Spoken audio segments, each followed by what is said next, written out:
नमस्कार प्यारे बच्चों, आप सभी का स्वागत है जैन क्लासेस के ऑनलाइन प्लेटफॉर्म पे। आज के इस वीडियो लेक्चर में हम बात करेंगे क्लास 12th के लीनियर प्रोग्रामिंग टॉपिक की, चैप्टर नंबर 12। पिछले पार्ट में हमने कुछ डिफरेंट टाइप की प्रॉब्लम्स डिस्कस की थी। इस पार्ट में भी हम एक नई टाइप की प्रॉब्लम डिस्कस करेंगे, वो है ट्रांसपोर्टेशन प्रॉब्लम। तो आइए देखें क्या होती है ट्रांसपोर्टेशन प्रॉब्लम और कैसे हम उसको सॉल्व करते हैं। तो ट्रांसपोर्टेशन प्रॉब्लम में जनरली क्या होता है, कुछ फैक्ट्रीज होती हैं और कुछ डिपोज होते हैं। फैक्ट्रीज से माल डिपो भेजना होता है और माल भेजते हैं तो उसके लिए ट्रांसपोर्टेशन कॉस्ट लगती है। हमें जो माल है फैक्ट्री से डिपो किस प्रकार भेजेंगे कि हमारी कॉस्ट जो है मिनिमम आएगी, ये हमें पता करना होता है। तो हमें ये पता करना है कि फैक्ट्री जो है वहां से माल डिपो में कितना जाएगा, कितने यूनिट्स जाएगा, कितनी क्वांटिटी में जाएगा, ताकि हमारी ट्रांसपोर्ट कॉस्ट जो है वो मिनिमम हो सके। तो आइए देखें प्रॉब्लम क्या है हमारी। तो हमें प्रॉब्लम में गिवन है कि दो फैक्ट्रियां हैं पी और क्यू, उनकी प्रोडक्शन कैपेसिटी 6 यूनिट और 4 यूनिट है एक वीक की, और जो डिपोज है 3 डिपो हैं ए, बी और सी। इन डिपोज की रिक्वायरमेंट्स है वीकली 5 यूनिट, 5 यूनिट और 4 यूनिट। अगर आप यहाँ ध्यान से देखेंगे तो जो फैक्ट्रीज की प्रोडक्शन है पी और क्यू का प्रोडक्शन टोटल 14 यूनिट्स है और डिपोज की रिक्वायरमेंट भी 14 यूनिट्स ही होगी। ये ध्यान रखना है कि इन दोनों का जो प्रोडक्शन होगा वो इनकी रिक्वायरमेंट के इक्वल होगा। ये इंफॉर्मेशन हमें गिवन है। इसके अलावा और इंफॉर्मेशन जो दूसरी गिवन है वो है कॉस्ट ऑफ ट्रांसपोर्टेशन। तो कॉस्ट ऑफ ट्रांसपोर्टेशन में कहा है पी डिपो से हम जब ए डिपो में जाते हैं तो 1 यूनिट का जो है 160 रुपीज कॉस्ट लगता है ट्रांसपोर्टेशन का। इसी प्रकार पी से बी जाएंगे, पी से सी जाएंगे, उनकी कॉस्ट इस टेबल के फॉर्म में दी गई है। तो हमें ये पता करना है कि फैक्ट्री पी से डिपो ए में कितने यूनिट ट्रांसफर करेंगे, इसी का पी से बी में कितने करेंगे, पी से सी में कितने करेंगे, इसी का क्यू से ए में कितने, बी में कितने, सी में कितने करेंगे ट्रांसपोर्ट, ताकि हमारी कॉस्ट जो है मिनिमाइज हो। तो इसमें हमें वही करना है, Z और कंस्ट्रेंट्स निकालने हैं। तो उसको निकालने के लिए सबसे पहले हम एक डायग्राम ड्रॉ करेंगे। तो डायग्राम में हमें 2 डिपो बनाने हैं P और Q। P डिपो में कितनी यूनिट्स होंगी, 6 यूनिट्स गिवन है। Q डिपो में P फैक्ट्री में 6 यूनिट प्रोड्यूस होती है। Q फैक्ट्री में 4 यूनिट्स होती हैं मैन्युफैक्चर। फिर 3 डिपोज के लिए 3 सर्कल, इनकी रिक्वायरमेंट्स हम लिख लेते हैं। 5 यूनिट्स है, इसकी भी 5 यूनिट है और इसकी 4 यूनिट्स है। तो ये हमने सर्कल्स बना लिए फैक्ट्रीज के लिए और डिपोज के लिए। तो 3 डिपोज के लिए 3 सर्कल, 2 फैक्ट्रीज के लिए 2 सर्कल। अब हम यहाँ एरो डायग्राम से रिप्रेजेंट करेंगे कि कितना माल कितने जगह जाएगा। तो यहाँ पर हम वेरिएबल चूज करेंगे, 2 वेरिएबल लेंगे x और y। तो मान लेते हैं कि जो फैक्ट्री P है उससे A डिपो में x यूनिट माल ट्रांसफर किया, यहां से x यूनिट ट्रांसपोर्ट हो गया, और मान लिया कि B यूनिट जो है B डिपो में P से y यूनिट माल ट्रांसपोर्ट हुआ, यहां से x हुआ और यहां से y हुआ। अब इसके बाद जो भी माल P से और Q से ट्रांसफर होगा वो हम x और y के फॉर्म में रिप्रेजेंट करना है। थर्ड वेरिएबल यूज नहीं करना है, हमें 2 ही वेरिएबल लेने हैं, x और y। तो x यहां और y यहां। तो अब ध्यान से देखें, इस A की रिक्वायरमेंट है टोटल 5 यूनिट, x यूनिट पहले से ही P डिपो से आ चुका है, तो बाकी बचा हुआ कितना, 5 माइनस x, वो Q डिपो से आएगा, 5 माइनस x। ठीक इसी प्रकार B डिपो में y यूनिट आ चुका है, तो Q से कितना आएगा, जो 5 आ चुका है, y आ चुका है, 5 चाहिए तो 5 माइनस y यहां से Q डिपो से आएगा। अब बात करें C डिपो में कितना माल आएगा, तो 6 यूनिट टोटल है, उसमें से x और y चले गए तो बाकी बचा हुआ सारा इधर आएगा, मतलब 6 माइनस x माइनस y, इतने यूनिट P से C डिपो में आएगा। लास्ट बचा हमारा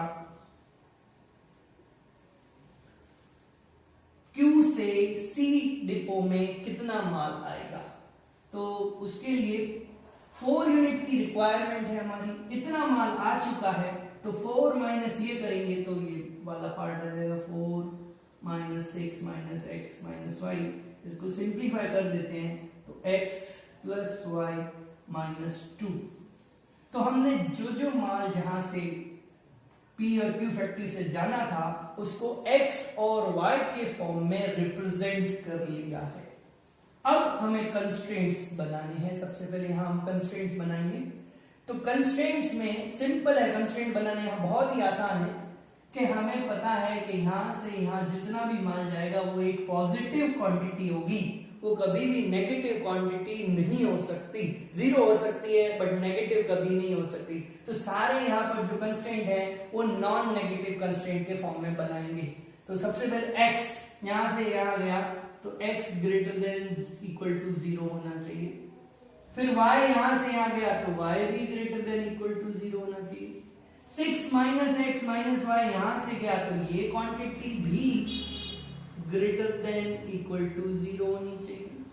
ठीक इसी प्रकार 5 माइनस एक्स यहां से गया तो 5 माइनस एक्स भी ग्रेटर देन इक्वल टू 0। फिर 5 माइनस वाई टी क्यू से बी में गया तो 5 माइनस वाई भी greater than equal to 0।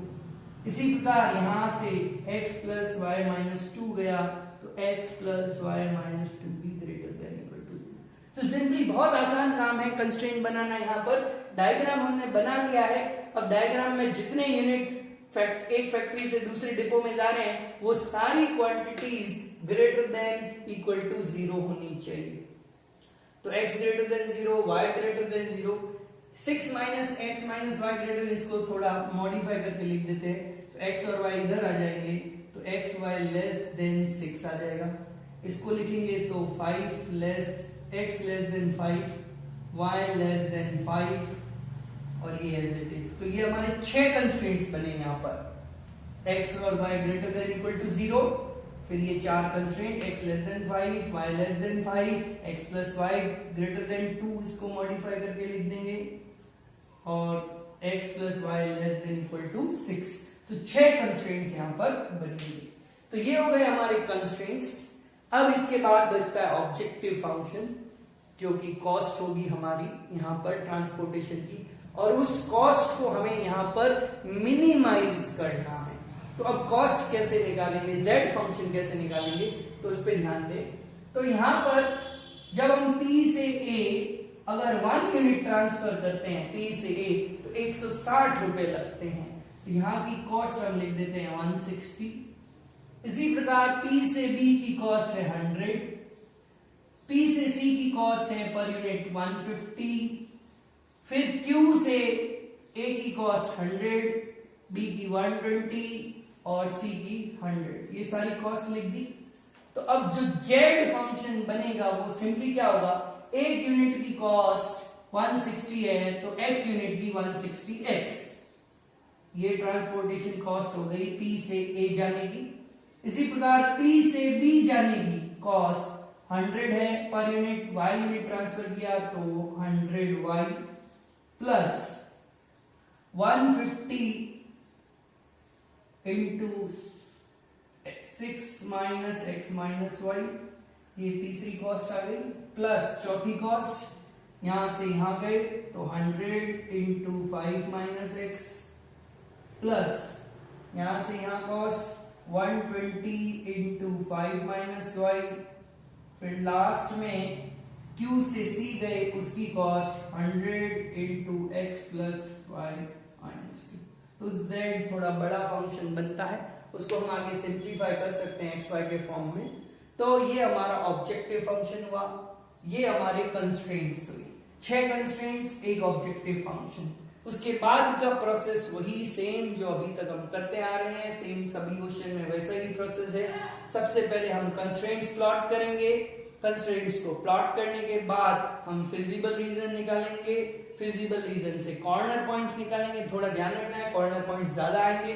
Polygon भी जो है वो 4 या 5 साइड से के आसपास बनता है, कभी 6 साइड भी हो सकती है, तो ये ध्यान देना है। तो पॉलीगन बनेगा, उसके वर्टेक्सेस 4, 5, 6 हो सकते हैं। तो वर्टेसेस निकालेंगे, वर्टेसेस पर इस z की वैल्यू निकालेंगे। z की वैल्यू निकालने से पहले इसको सिंप्लीफाई कर देंगे, x y की टर्म्स को ऐड सबट्रैक्ट करके सिंप्लीफाई करके फिर जो पॉइंट है उस पर x y की वैल्यू निकालेंगे। x y की वैल्यू निकालने के बाद हमें ये मेंशन करना होगा आंसर में कि p से a कितने यूनिट हमने ट्रांसफर किया, तो x की वैल्यू जो आई वो यहां लिख देंगे। p से b कितने यूनिट किया, तो y की वैल्यू। p से c कितने किया, तो 6 माइनस x माइनस y की वैल्यू। इसी प्रकार q के लिए भी सारी वैल्यूज फाइंड करेंगे, तो ध्यान रखना है। इसके अलावा एक और पॉइंट, जो ये लाइन है x less than equal to 5 inequality है, इसका ग्राफ ध्यान से बनाना है। जब हम ग्राफ बनाएं तो x less than equal to 5 एक लाइन होगी जो y एक्सिस के पैरेलल होगी और 0,5 से पास होगी। x लेस देन 5 जो है वो y एक्सिस के पैरेलल लाइन होगी जो 0,5 से पास होगी। इसी प्रकार y इक्वल टू 5 जो है वो x एक्सिस के पैरेलल लाइन होगी, y एक्सिस के पैरेलल लाइन होगी, ये होगी y इक्वल टू 5 लाइन, ये होगी x इक्वल टू 5 लाइन। तो इसका ध्यान रखना है, ठीक है। सॉरी, y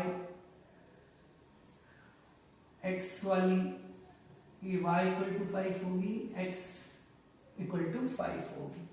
तो ये ध्यान रखना है हमें कि जो सिंगल वेरिएबल इनइक्वलिटीज है उसमें straight line parallel to x axis और y एक्सिस आती है, बाकी नॉर्मल है वो सब हम बना सकते हैं। तो इसका ध्यान रखेंगे। थोड़ा लेंथी क्वेश्चन होता है क्योंकि बहुत सारे कंस्ट्रेंट्स हैं, z फंक्शन भी बहुत बड़ा है, फिगर बनाना पड़ता है, तो थोड़ा ध्यान से सॉल्व करेंगे क्योंकि एक आधी भी मिस्टेक आपने यहाँ कर ली तो फिर प्रॉब्लम हो जाएगी, सारा सॉल्यूशन रॉन्ग हो जाएगा। तो इसलिए थोड़ा ध्यान से पेशेंटली सॉल्व करना है, डायग्राम अच्छे से बनाना है, वैल्यूज को ढंग से रिप्रेजेंट करना है ताकि जो है सॉल्यूशन जो है वो प्रॉपर आ सके।